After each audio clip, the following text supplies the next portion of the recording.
पानी कहा वो भी सही है और जिसने दूध कहा वो भी सही है। जिंदगी की बका के लिए पानी जरूरी है,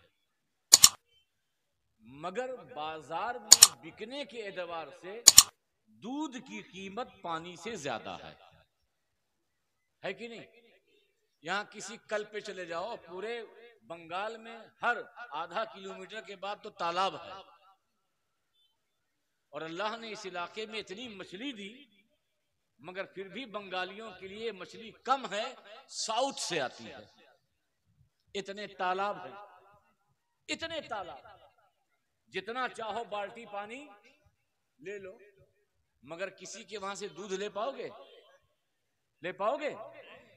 किसी के नल पे, किसी के हैंड पाइप से एक ड्रम पानी ले लो, और दूध कितने रुपए लीटर मिलता है?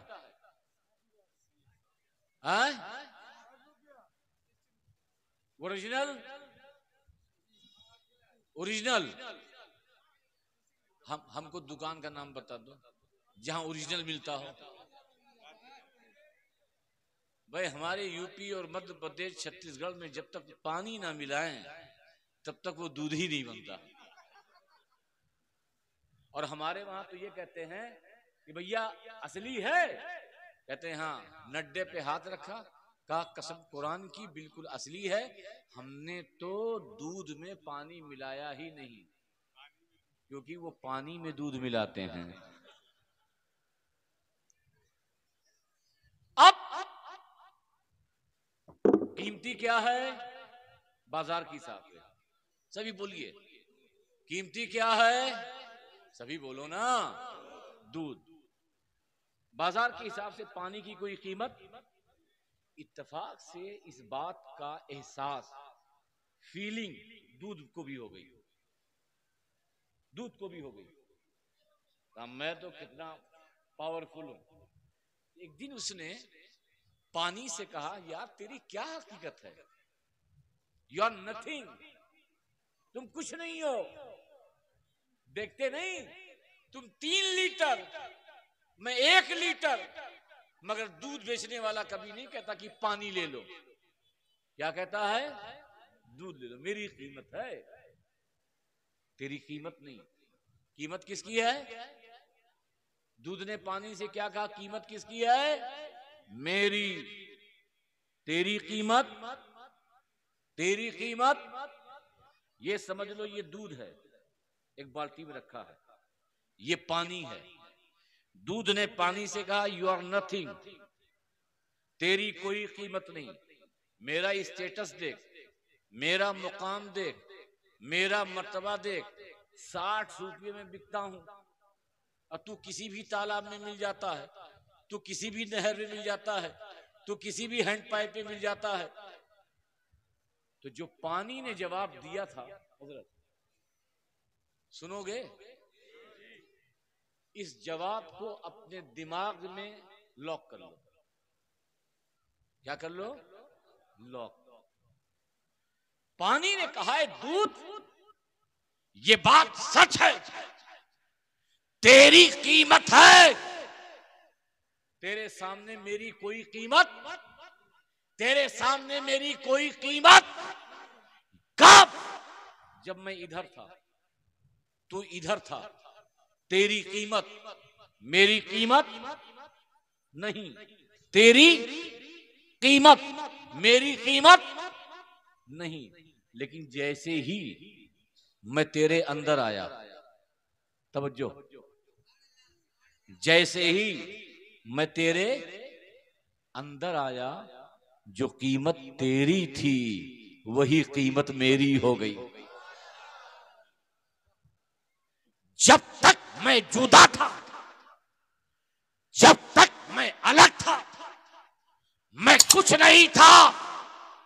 जैसे ही मैं तेरे अंदर आया, जो कीमत तेरी थी वही कीमत। याद रखो, ये वसीम सरकार कीमती है, कीमती। तुम्हारी कोई कीमत नहीं है, लेकिन तुम चाहते हो खुदा की बारगाह में तुम भी कीमती हो ना, तो इनके दर से लग जाओ, इनके कदमों से लग जाओ, इनके आस्थानों से लग जाओ। कल मैदाने महशर में इनके दामन से वाबस्ता होने का फैजान ये होगा कि कुछ ना कुछ कीमत तेरी भी हो जाएगी, कुछ ना कुछ कीमत तेरी भी हो जाएगी। क्योंकि वली भी हैं, अली के लाडले भी हैं, वली भी हैं, गौसे आजम के फैजान के अमीन भी हैं, वली भी हैं, अब्दुल कादिर जीलानी का सदका इस बंगाल की सरजमीन से बांटने वाले भी हैं। और एक मिसाल और दूं जिसमें कुछ पावर हासिल हो जाए। आप, मैं ज्यादा देर तो नहीं बोल गया? नहीं, मुझे नहीं मालूम, बस एक मिसाल और दे दूं। मैग्नेट जानते हो? मैग्नेट, हाँ, मैग्नेट, चुंबक, चुंबक, मैग्नेट, मिकनातीस। जब मैं बचपने में था और उस वक्त टीवी का वजूद नहीं था, रेडियो का वजूद था, और हमारे ये बूढ़े बाप दादा चचा कान में रेडियो लगाए हुए इराक अफगानिस्तान की बीबीसी संवाददाता की खबरें सुनते थे। रेडियो मर्फी का होता, फिलिप्स का होता, नहीं सब रहने दो प्लीज, कोई जरूरत नहीं भाई, रहने दो। करबला में जब मेरे जद खून बहा सकते हैं तो वसीम सरकार की इस उर्स में मैं पसीना नहीं बहा सकता। मैग्नेट का पावर कितना होता है, तो देखा मैंने कि स्क्रू, स्क्रू जानते हो, साउंड के अंदर चला गया, रेडियो के अंदर चला गया। उसने स्क्रू ड्राइवर को ऐसे डाला तो देखा कि छोटा सा स्क्रू ड्राइवर में लटक रहा। ऐसा होता है? मैं कोई तीसरी दुनिया की कहानी तो नहीं बता रहा हूं, ऐसी ही है। बंगाल में भी स्क्रू ऐसी काम करता है। तो मैंने कहा ये स्क्रू ड्राइवर तो चुंबक है नहीं, ये स्क्रू ड्राइवर तो मैग्नेट है नहीं, ये स्क्रू ड्राइवर मिकनातीस तो है नहीं, मगर इस स्क्रू ड्राइवर के अंदर ताकत कहां से आई कि छोटे से स्क्रू को उसने खींच लिया? ऐसी है ना? तो रेडियो वाला ने कहा कि हजरत जी ये तो लोहा है, लोहा, इसके अंदर कहां चुंबक बनने की और मैग्नेट बनने की सलाहियत है। ये रात भर मैंने इस स्क्रू ड्राइवर को इस मैग्नेट के ऊपर रख दिया था, रात भर स्क्रू ड्राइवर को इस मैग्नेट के ऊपर रख दिया था। रात भर का फैजान ये है कि जो मैग्नेट दूसरे लोहों को खींचता था, अब ये छोटे छोटे लोहों को खुद खींचने लगा। नहीं समझे? स्क्रू ड्राइवर ये मैग्नेट नहीं, रात भर वो मैग्नेट के साथ रहा, उसके अंदर भी ये ताकत, ये पावर आ गया कि स्क्रू को अपनी तरफ खींच ले, बिला तशबीहो तमसील।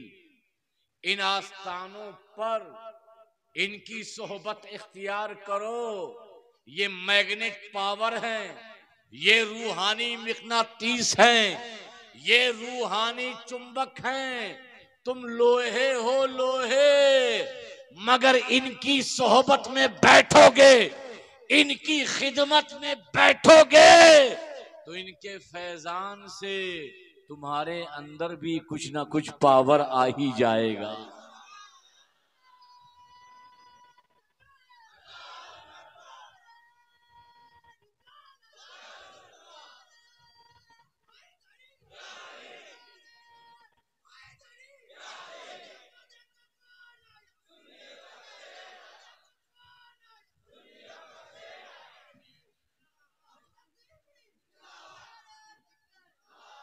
एक तीसरा एग्जाम्पल जो आपके समझ में आए, कुतुब नाम सुना है? सुना है?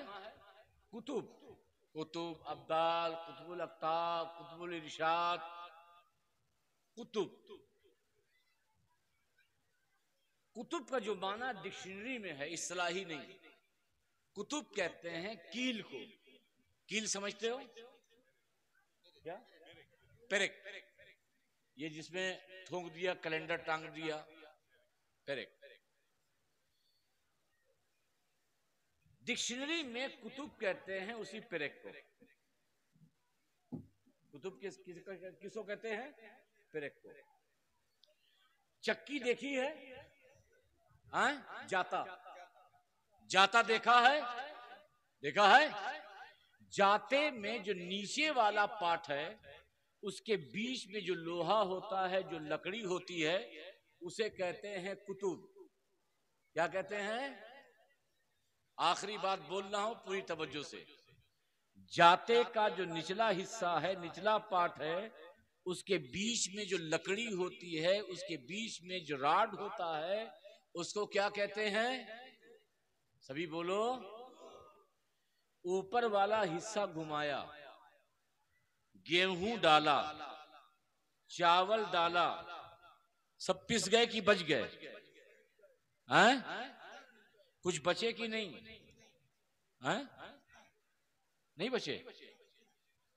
कौन बचा? कहां बचता है? जब आप ऊपर वाले जाते के हिस्से को घुमाते हैं, सारे दाने पिस जाते हैं, मगर कुछ दाने हैं जो बच जाते हैं। कुछ दाने वो दाना बचता है जो उस कुतुब, उस लकड़ी से चिमट जाता है। कौन सा दाना बचता है? जो लकड़ी से लग जाता है, लकड़ी से चिमट जाता है, कुतुब से मिल जाता है। सारे दाने जो दूर दूर होते हैं वो पिस जाते हैं। जो दाना लकड़ी के करीब आता है वो, बोलो, वो जो दूर जाता है। कितनी आसान मिसाल। इनसे दूर जाने वालों, इनसे दूर जाने वालों, दुनिया के हादिसों में पिस जाओगे, और इनकी कुर्बत और वसीम सरकार की छत्र छाया में आओगे तो जिस तरह गेहूं का दाना तमाम दानों में अलग होकर बच गया है, ऐसे ही इन यजीदी कुत्तों से तुम भी बच जाया करोगे। अगर चाहते हो इन यजीदी कुत्तों से बचना, हवादी सास से बचना, दुश्मनों से बचना, इस्लामी ताकतों के खिलाफ साजिश करने वालों से बचना, बातिल जमातों से बचना, आओ यह आस्ताना आवाज दे रहा है कि मेरी कब्र के करीब आ जाओ, मेरी छत्र छाया में आ जाओ, मेरी बारगाह के करीब में आ जाओ। दुनिया के करीब जाओगे तो दुनिया पीस डालेगी, मेरे करीब आओगे तो मैं तुम्हें बचा लूंगा।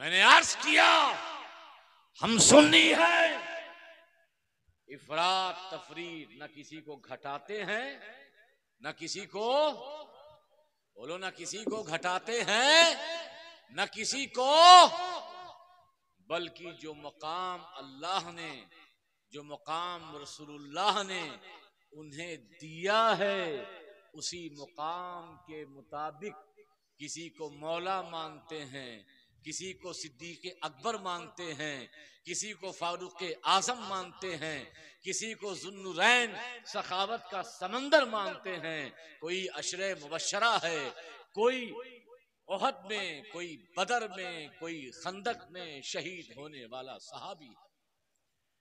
याद रखो, राफिजियत और सुन्नियत। राफजियत और नासबियत, तीन चीजें हैं, सुन्नी, राफजी, खारजी। याद रखिएगा कितनी चीजें हैं, आखिरी सबक दे रहा हूं। सुन्नी, शिया या राफजी, और तीसरा है खारजी। खारजियों में वहाबी भी आते हैं और खारजियों में अहले बैत से दुश्मनी रखने वाले भी आते हैं, और सिर्फ सहाबी सहाबी करते हैं, अहले बैत की मोहब्बत से कोसों दूर रहते हैं, ये खारजी। या नबी के मकाम और नबी की अजमत को घटाते हैं, ये खारजी कहलाते हैं। शिया, राफजी आज की इस्लाम में शिया, ना कोई पिछली इस्लाम में लेके जाएगा तो मामला गड़बड़ हो जाएगा। आज की इस्लाम में शिया और राफजी ये वो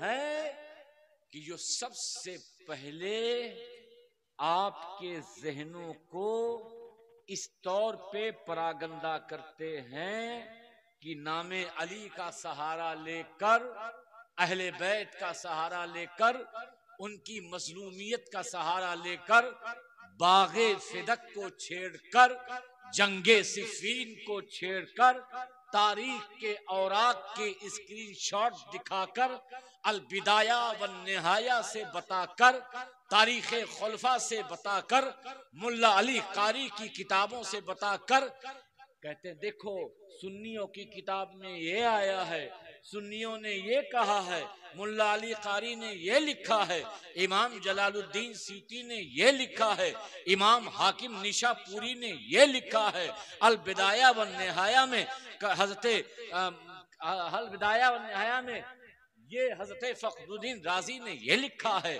तबरी ने ये लिखा है, तबरानी ने ये लिखा है, इब्ने असाकिर ने ये लिखा है, इब्ने कसीर ने ये लिखा है। तो तुम्हें क्या जवाब देना है कि हम अहले बैत की मोहब्बत का पैमाना, ये जुमला नोट कर लो, हम अहले बैत की मोहब्बत का पैमाना तारीख की किताबों से नहीं बनाते, हम सहाबा के अदब का पैमाना तारीख की किताबों से नहीं बनाते। अरे हम जो अहले बैत को चाहते हैं, सहाबा का अदब करते हैं, उसकी बुनियाद खुदा का फरमान, रसूलुल्लाह का हुक्म है कि मेरे मुस्तफा फरमाते हैं कि मेरी अहले बैत से मोहब्बत करो, इसलिए अहले बैत से मोहब्बत करते हैं। और अगर सहाबा को बुरा भला नहीं कहते तो उसकी वजह यह है कि मेरे मुस्तफा फरमाते हैं कि मेरे सहाबा को बुरा मत कहो, मेरे सहाबा को गाली मत दो, मेरे सहाबा को तानो तशरीह से याद ना करो। जिसने सहाबा को गाली दी गोया कि उसने शर को फैलाया, फितने को फैलाया। तो हमारी बुनियाद चाहने की क्या है? कुरान है, हदीस है, ये स्क्रीनशॉट नहीं है। तो आपको खारजियों से भी बचना है, राफजियों से भी बचना है। राफजियों से मैं इस्लाह पहले बता रहा हूं, खारजियों से भी बचना है, राफजियों से बचना है। राफजी किसे कहते हैं? या हुसैन हम न थे, या हुसैन हम न थे। और करबला में मारने वाले वही लोग थे।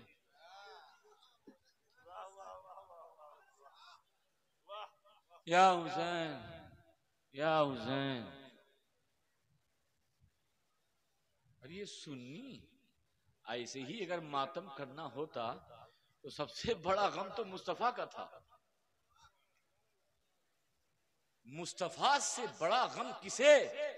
सबसे पहले मातम सिद्दीक़ अकबर करते, या नबी आप चले गए, या नबी आप चले गए। मौला अली मातम करते। पूरी जिंदगी खातूने जन्नत मौला अली की देख लो। अरे अमीर हमजा का भी विसाल हुआ, शहादत हुई, गम मुस्तफा ने किया। शफीक चचा थे मगर क्या मुस्तफा ने मातम किया? किया और करबला में हो गया चालू। छुरी तलवार ये चालू हुआ। ये ऐसे मातमी सुन्नियों से बचो। कुछ शिया हैं जो मातमी हैं और कुछ सुन्नी भी हैं जो हनफी मसलक पर हैं, जो हमारे इमामों के पीछे नमाज पढ़ते हैं, मगर वो या हुसैन हम न थे, या हुसैन। आप जाइए इमाम हसन का देखिए, शिया कहता है कि जब इमाम हुसैन ने हजरत मीर मुआविया से सुलह की तो जितने हजरत इमाम हसन के साथ शिया थे उन्होंने क्या कहा था, तेरा चेहरा काला हो जाए, तेरा बाप भी काफिर था और तू काफिर का बेटा है, तूने अमीर मुआविया से जंग नहीं की, तू वापस चला आया, तूने सुलह की, इसी यही वजह है। ये शिया लोग हसन हसन नहीं करते, सिर्फ हुसैन या हुसैन या हुसैन। मगर हम सुन्नी हसन भी हमारे और हुसैन भी। जितना मकाम और मर्तबा इमाम हसन का है, जितना मकाम मर्तबा इमाम हुसैन का है, उतना ही मर्तबा उससे बढ़कर इमाम हसन का। अगर जन्नती जवानों के सरदार इमाम हुसैन हैं तो जन्नती जवानों के सरदार इमाम हसन हैं। अगर फातिमा की औलाद इमाम हुसैन है तो फातिमा की बड़ी औलाद इमाम हसन है। तारीख में, हदीस में मुस्तफा ने किसी को भी सैयद नहीं कहा, बल्कि कहा मेरा ये बेटा हसन सईद होगा जो दो गिरोहों के दरमियान सुलह करवाएगा, वो इमाम हसन। तो हम लोग जब नारा लगाएं सिर्फ हुसैन का नहीं, जैसे मैं कहूं या हसन, आप बोलिए या हुसैन, या हसन, या हसन, या हसन, फिर पलट कर कहूं या हुसैन, या हुसैन, या हुसैन। तो जो हुसैन वाला है, जो हसन वाला है, जो अली वाला है, जो सिद्दीक़ अकबर वाला है, जो फारूक आजम वाला है, जो उस्मान गनी वाला है, जो अशरे मुबस्सरा वाला है, जो सारे सहाबा वाला है, वही सुन्नती है, वही अहले हक है। इसके अलावा अहले हक नहीं, अहले बिदअत हैं, अहले बातिल हैं। अल्लाह की बारगाह में ये दुआ है कि साहिब उर्स के फैजान और साहिब सज्जादा की इनायतों से मौला हम सब की औलादों को ये हिस्सा मिले कि जब तक वो जिंदा रहें अहले बैत के अकीदे के साथ जिंदा रहें। आमीन बोल दो। ये दूध की तरह कीमती नहीं है कि पैसे से मिलेगा। हमारा ईमान सुन्नियत पर रहे, अल्लाह से ये दुआ करते रहो। सहाबा का अदब न छूटे, अल्लाह से ये दुआ मांगते रहो। अहले बैत की मोहब्बत दिलों में रची रहे, बसी रहे, ये दुआ खुदा से मांगते रहो। हसन की अजमत का सिक्का एक तरफ और हुसैन की अजमत का सिक्का एक तरफ, ऐसे जिंदगी गुजारते रहो और ऐसे ही अल्लाह से दुआएं मांगते रहो। और इन दुआओं के सदके में जब यहां से लौटो तो कहो मेरे सरकार सलामत रहें, मेरे सरकार का रोजा सलामत रहे, क्योंकि इन रोजों से हमें अच्छा अकीदा मिला, इन रोजों से हमें अहले सुन्नत व जमात पर जिंदा रहने का सलीका मिला। उमा अलैना इल्लल बलाग। अस्सलामु अलैकुम।